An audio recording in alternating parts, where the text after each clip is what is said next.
श्रील प्रभुपाद की जय। वृंदावन की कुछ बात बताना चाहता हूँ मैं। वृंदावन में सब कुछ छुप छुप के क्यों होता है, ये प्रश्न है। आपको पता होगा कृष्ण भगवान छुप के चोरी करते हैं, कृष्ण भगवान छुप के गोपियों से मिलते हैं, गोपियों ने भी छुप के कात्यायनी व्रत के बहाने से कृष्ण भगवान को अपने पति के रूप में प्रार्थना की। गोपियाँ रोज़ छुप छुप के सूर्य पूजा करने जाती हैं, बोल के जाती हैं सूर्य पूजा करने, मगर छुप के कृष्ण से मिलती हैं। कृष्ण भगवान जब सखाओं के साथ खेलते हैं तो खेलते खेलते बीच में छुप के राधा रानी से मिलने चले जाते हैं। तो सब कुछ वृंदावन में छुप छुप के ही होता है। तो ये छुपन छुपाई वृंदावन में क्यों चलती है?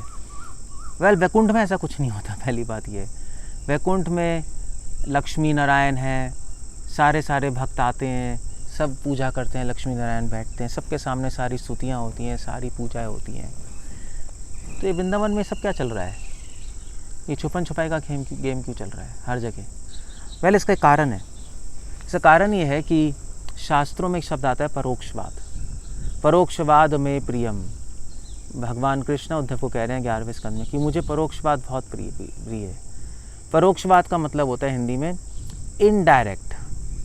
मुझे कुछ भी काम सीधा करना अच्छा नहीं लगता, जो भी काम टेढ़ा मेढ़ा होता है वो मुझे अच्छा लगता है। ये भगवान कृष्ण का स्टाइल है। टेढ़े मेढ़े खड़े होते हैं, टेढ़ी मेढ़ी बातें करते हैं, टेढ़ी मेढ़ी पे पॉलिटिक्स करते हैं, तभी तो वो कृष्ण है। राम भगवान सीधे हैं, इसलिए उनका नाम रूपा गोस्वामी कह रहे हैं धीर प्रशांत।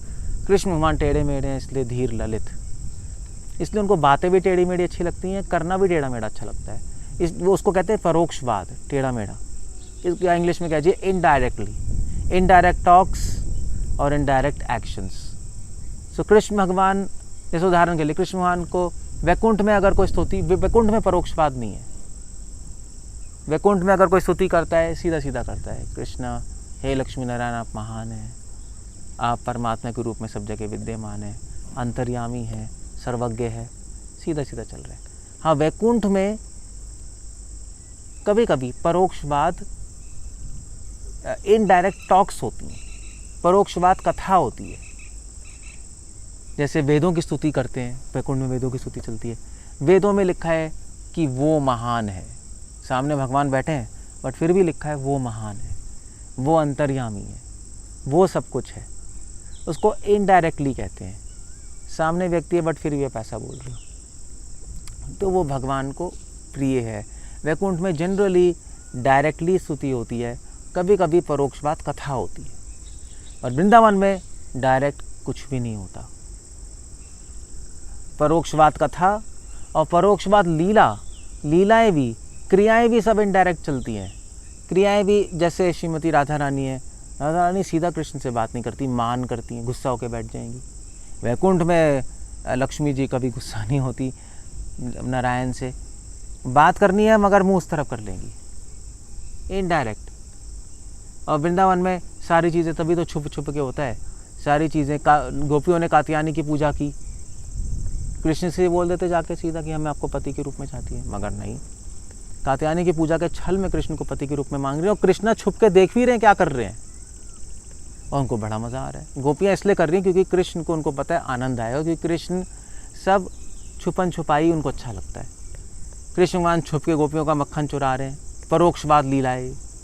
क्यों? क्योंकि उनको पता है कि जिनके घर से चुरा रहे हैं गोपियों घर से, उनको बड़ा मज़ा आएगा इसमें।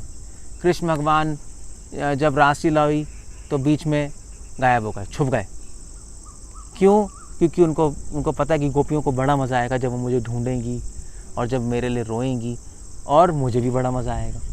सो इसलिए वृंदावन में परोक्षवाद कथा ही नहीं। वृंदावन में अब वैसे भी डायरेक्टली कोई बोलता ही नहीं कृष्णा भगवान, कोई भी नहीं बोलता।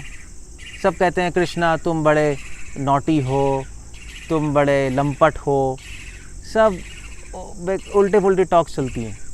मगर उसमें कृष्ण को बड़ा आनंद आता है। कृष्ण खुद कह रहे चैतन्य चरितमृत में कि सारा संसार मुझे, मेरी स्तुति करता है, मैं महान हूँ, मैं ये हूँ, वो तो मैं हूँ ही, मगर कोई मुझे ही नहीं कहता कि तुम चोर हो। उसमें मुझे बड़ा आनंद आता है। सो इसलिए ये जो वैकुंठ है वहाँ पे सब कुछ डायरेक्ट होता है, वृंदावन में सब कुछ इनडायरेक्ट।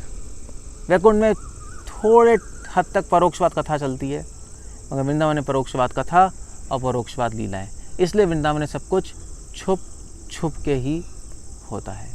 हरे कृष्णा। श्रील प्रभुपाद की जय।